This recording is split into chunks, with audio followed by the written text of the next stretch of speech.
Goa Organics వారి skin care, hair care, wellness products కోసం AP, తెలంగాణలో డిస్ట్రిబ్యూటర్లు కావాలను వివరాలకు స్క్రీన్ పైన ఉన్న నెంబర్ కి కాల్ చేయండి. తాడిపత్రి రణరంగంగా మారింది. వైసీపీ, టీడీపీ వర్గాలు ఒకరిపై ఒకరు రాళ్ల వర్షం కురిపించుకున్నారు. రాళ్ల దాడిలో ఇద్దరు పోలీసులతో పాటు ఇరు వర్గాల వారికి గాయాలైనట్లుగా తెలుస్తోంది. ఓంశాంతి నగర్ కాలనీలో ఏర్పాటు చేసిన పోలింగ్ బూత్ వద్ద ఘర్షణ చోటు చేసుకోవడంతో ఎమ్మెల్యే తనయుడు కేతిరెడ్డి హర్షవర్ధన్ రెడ్డి పోలింగ్ బూత్ వద్దకు చేరుకున్నారు.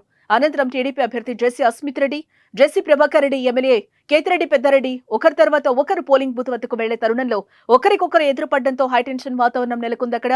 ఇరు వర్గాలు కేకలు వేసుకుంటూ ఒకరిపై ఒకరు రాళ్ల దాడులకు పాల్పడ్డారు.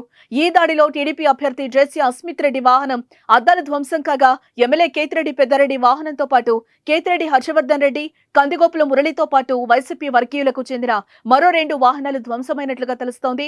ఈ విషయం తెలుసుకున్న ఎస్పీ అమిత్ బర్దర్ సంఘటనా స్థలానికి చేరుకుని ఇరు వర్గాలను చెదరగొట్టారు. సుమన్ టీవీలో మీ పర్సనల్ అండ్ బిజినెస్ ప్రమోషన్స్ కోసం కింది నెంబర్కి కాంటాక్ట్ చేయండి.